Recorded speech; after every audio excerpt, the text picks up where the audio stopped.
I'll still talk to you if I can't even see it. It doesn't matter, man. I'll talk to the wall there. What up, Edwin Britt? Hey. All right, guys. Welcome to the Inside Edge. Michael Ray Newman here once again with the Monster Millennial Kevin E. and the great Edwin Britt. What up, Kevin E? How's it going, gentlemen? Good to see you. Kevin E. Okay, how is Ellis doing? Ellis Rose. Oh, she's doing real good, man. Thanks for asking. She just had her own first birthday, right? That's right. Hey, let me ask you this. Did you have the smash cake? Oh, of course. Yeah, how'd she do? That cleanup was a blast. Yeah. Kevin E. making it about him. I had to clean it up. Yeah, you're right. Well, sorry about that. No, we've been keeping up with the little Ellis Rose, 1 year old today. We were just talking. It's a popular name I'm hearing. Yeah, I know. That's what I'm hearing too, man. Yeah. Kevin E. We were just talking, man. I've been knowing him 9 years now.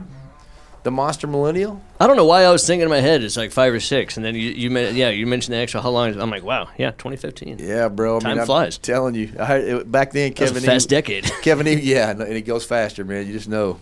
I find some of my days they drag on sometimes, but the years fly. I was just thinking about that this morning, man. Too fast, right? Yeah. Just too fast. It just keeps going faster and faster and faster, and it's out of control how it works. So, with that being said, make it count, right? Every day, man. Now. Now. Right now. Correct. And why not you and why not now? Man, ask yourself that and understand this. No matter what you're doing right now, where you're trying to go, or if you're back in the first of the year again, because we are back in 2024 when this is recording, no matter when you're hearing it, people are, again, setting the goals, setting the resolutions, trying to find out where they want to go. And if you're setting the same one, if you're trying to lose the same 20 pounds that you've been trying to move every single year, maybe, just maybe, you need to change how you go about it, because so many people are doing the same thing over and over again. And guess what they're getting? They're expecting a different result, but they're not. That's right. They're getting that, man. So with all that being said, I'm really excited about some of the things that we're doing. Absolutely, man. We've been doing some of it for a long time. And speaking of 9 years with Kevin E., Monster Millennial, bro, you and I have been hanging out together for a minute. Yeah, I think close to 9 years. Man, yeah. we've seen a thing or two. Yep. And it happens fast. But one thing that we've been able to really evolve in, and we've taken our life and we coach to it. There's been people that have poured into you, mentored you. I mean, you've been in sales now for a minute. 30 plus. Yeah, but you've been number one in every industry you've immersed yourself in. Talk about that a little bit, some of the ups and downs and things that we do, because I'm really excited about our business academy that we've been able to build together. And it is from people. It's from our own experience. I promise you. I can tell you how not to do it before I can tell you how to do it. And we talk about that. It's about starting out a business. It's about having a passion and starting a business. Those are two different things. We spoke a little bit to that on our last podcast. But talk about being in sales, what it's taken to be number one, and what do you think the people that have poured into you. I know that you were able to travel with Mr. Zig Ziglar, and he was, before that, you were 20 years mentored to him. You listened to him on tapes and cassette, and you went to watch him, and you kind of followed him from afar and implemented a lot of his processes with your personality to it, and that's one of the reasons that you've been so successful. But when you got to travel with him and share the stage with him, and talk a little bit about that and what you feel like some of the success you can attribute to being so good for so long. Well, I appreciate that, Michael. It surely is a journey. I think recognizing it's a journey, not an event. Right. And the early mentors, going all the way back to my early coaches and athletically. My grandparents were both, especially my grandfather, that was my mom's dad, was an entrepreneur. He was one of the first Baldwin piano dealers in the state of South Carolina. And he did it all, right? So I learned a lot. I asked him one time, I said, "Papa, where did you go to school?" And he looked at me and smiled. Of course, it was a well-intended, innocent question of a youngster. And he said, "I graduated from the School of Hard Knocks." Master's degree. Yeah, right. That's exactly right. But for Mr. Ziegler, I think one of the key things that I learned was that you never stop learning. He never stopped learning, even into his 80s. If he wasn't speaking, he was on the front row taking the most notes. I observed him doing that. And then the consistency of discipline and the willingness, I think this can speak to all of our audience, to push through failure and friction and conflict and disappointment, to push through the other side to that. And that becomes it's a challenging thing, because none of us want that in life, but we have to anticipate it. You said something earlier about raising children, and you said what you wanted to do was not raise a good kid, but raise a great adult, right? Right. And I think that goes to that being able to push through the other side. And I'll finish with this. In order to do that, if you're out there and you feel like there's walls and you can only see so far, there are walls because of whatever slowed you down or pushed you back or disappointed you, I want you to right now recognize those walls are not there. They're really bridges to the next opportunity. You just have to be willing to walk across. And sometimes you need somebody beside you who has our experiences, our life experiences, to walk with you. And that's how we created the Business Academy for small business owners, in addition to even helping young people like on our team, like Dylan is on our team. Right. We want to be bridge builders. It's easy for you to say bridge builders for what they want to accomplish, and that's where significance comes from, Michael. I think that's exactly right. In the Business Academy and Mindset of a Champion, the curriculum that we've been able to develop through people like Mr. Ziegler helping you along, but from your own experiences. And I think that putting your personality with a process and bringing that, let that be the bridge that you lean into. And we do something with our coaching, and this came straight from you, brother. Is we meet them where they are. That's right.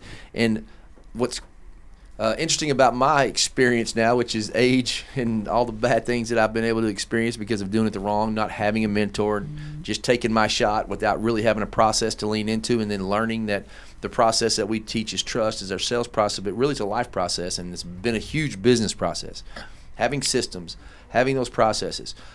We have a skill, an ability now to meet you where you are, whether you're a brand new business, that you're only a solopreneur wearing all the hats, because those hats have to be worn whether by people that work for you or you, no matter what it is, because the 5 areas of your business, which is leadership, sales training, operational engagement, the marketing and the branding and the accounting piece, those things happen no matter what. You can put everything in those 5 buckets. The marketing, you can lean in, call it branding and influencing, all those things now, but that is something that we've been able to teach because we've seen it evolve, we've built it, and what we've done is gotten the tools now, and no matter where you are in your journey, we're able to help you along, and that's what the Business Academy does, and we're doing it all over the country now, and kicking it off for 24 is going to be in my hometown, Midlothian, Texas. I'm pretty fired up about that. Yeah, we were able to meet with them today and speak with the ambassadors and help them recognize. I thought it was really cool that they recognized that we weren't just helping them build a business. We were helping them build better people who were going to in turn build a better business.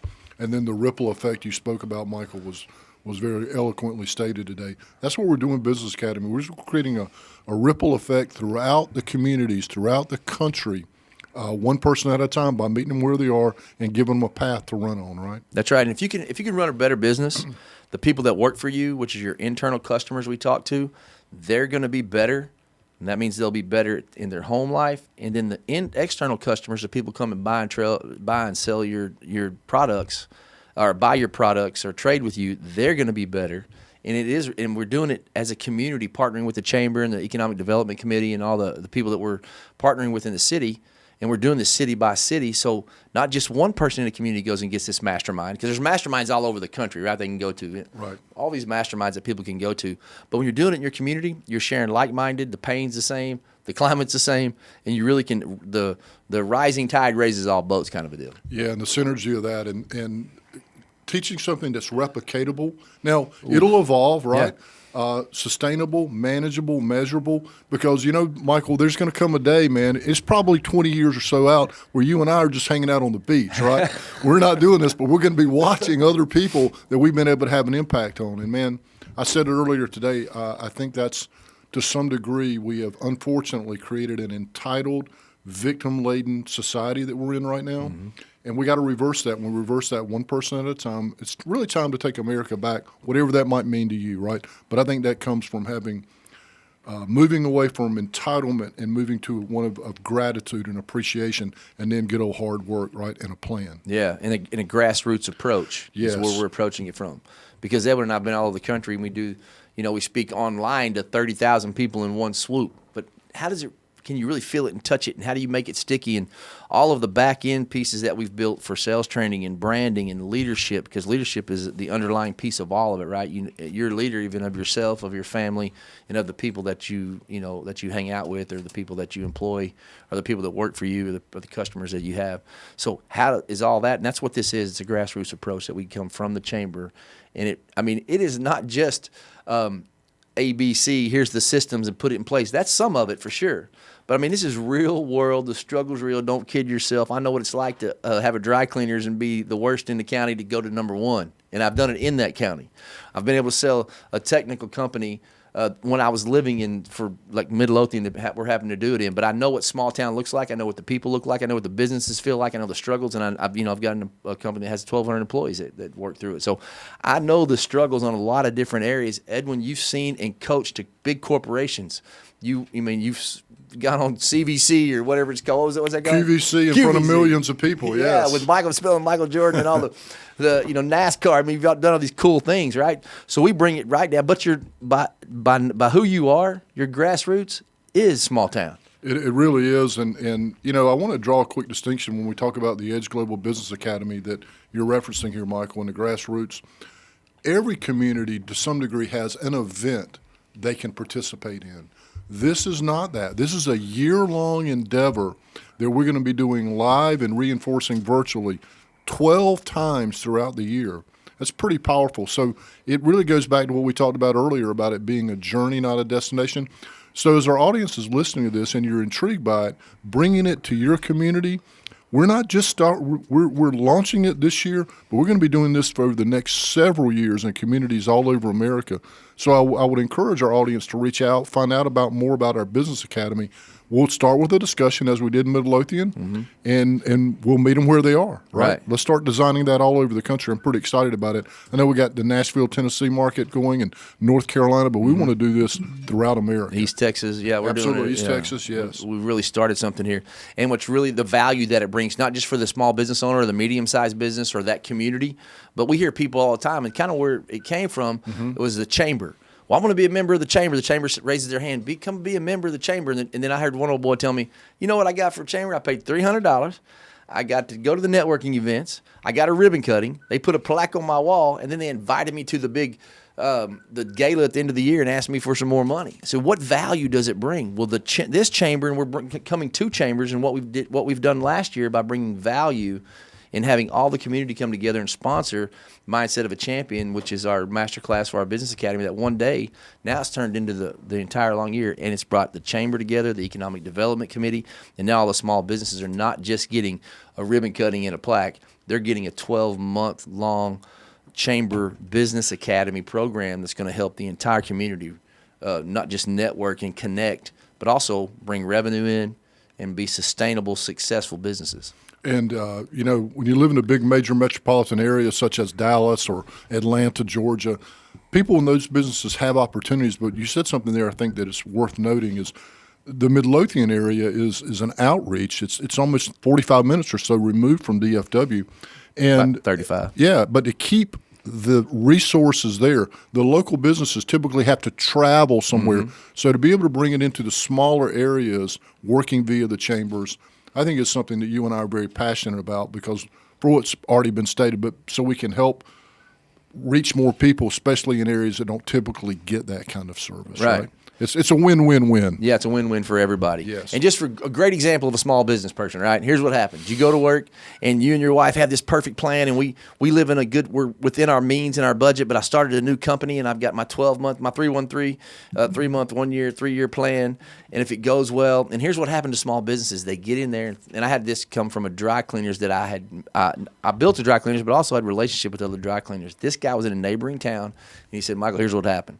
We started our dry cleaners. Everything started going good. And we were broke for so long, brother. My wife, I was so hungry to give her something nice. As soon as, here's what happened with the business. It started going up. And then when the business went up, our lifestyle was down here. But what I did in the first year, as soon as we started making a little bit of money, I went and got a car payment. Yeah, and I took her on that vacation. And then my income went up a little bit more. And if you're listening to this, I'm raising my hand on my right hand as it goes up a little bit more. Then we went and bought our first house. And then we took on a little bit of credit card debt. And then I had to take her on another vacation because we did it last year. And then all of a sudden, the business plateaued. And it plateaued because I was wearing all the hats. And then I needed to hire a general manager to come in and run the store. But when I realized when I needed to do that, I had to pay him some of my salary. Well, I can't take my salary away because I've raised my level of income at the exact same time and my business is going up. And I can't go, hey, honey, let's sell one of those cars and not have a payment for a while. It's hard to go home and tell my family and disappoint them. So this is one of the things you learn. If I'm a new business owner, my solopreneur, we're going to get you in a position where not only you're running the day-to-day operations and getting your hands dirty, but there's a point where you're going to need to work on the business and drive the business and be the visionary of the business instead of do the day-to-day operations. So you're going to have to run the business and drive it opposed to work in the business.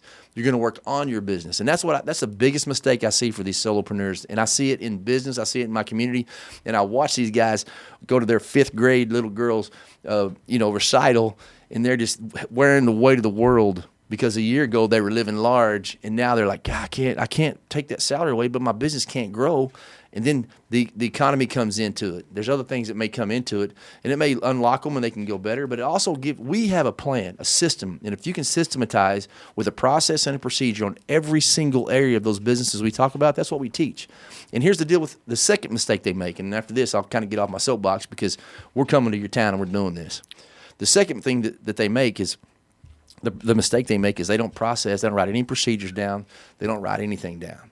So when they do hire somebody, because they don't know what to teach them, we just go, and the best example I can give is my little dry cleaners I had, right? Well, I started writing all the processes and procedures down. Well, when I have to hire somebody, because I was sweeping the floors and signing the checks. That's what we do as entrepreneurs, right? We do it all. Well, sweeping the floor, I hire a guy and say, here's how you sweep the floor. You sweep to the front door to the back door. And the reason I sweep from the front door to the back door is because the wind blew under the front door because it wasn't that good of a building. Well, when I hire somebody, when they're not, have you seen that little deal when I tell you, and then you tell him, and you tell him, and you tell her? It gets diluted every time, right? Yeah, it gets every time. A little worse. And you may or may not get it right. So when I hire you to sweep the floor, you're going to sweep it right. But by the time you hire somebody and they hire somebody, we're sweeping all over the place and doing double work because it's not being done the way it should be done then. Yeah. And that's because in not having those processes and not having a system written down, and the value of that is another big mistake. And we have our process is trust, but we also have a way to document as we move along. And I had my IT guy, when we finally sold our IT company and hit our big home run, they said, okay, let me see your documentation. And the partner of mine did great for the business too. I said, bro, they already paid us. They bought it. Give them what you got. He goes, man, dude, there's bubble gum and baling wire under there. He goes, when we were running this thing, do you want to make money or do you want to document? Do you want to be profitable or do you want to write everything down and have a process and procedure and put the systems in place? That's what he said, right? I said, I don't care, just give it to him. Because that's what happened. We were making money, and we get in the thing, I need to make money. The bottom line has got to happen. Well, you don't process, you don't have those process procedures and systems in place, and then you can't, that's not sustainable. You can't grow it. So that's just a little bit of tip of what we're able to learn, because we know what it looks like, we know what it feels like, and we've been there in every kind and every economy and every type of business and company that in a lot of different verticals. That makes us relevant. You know, they say hope is the foundational quality of all change, right? There's thousands of listeners around the country who are going to be seeing this, and they heard some of the things you said in the last 5 minutes, and they've said, that's me. Yeah, validate.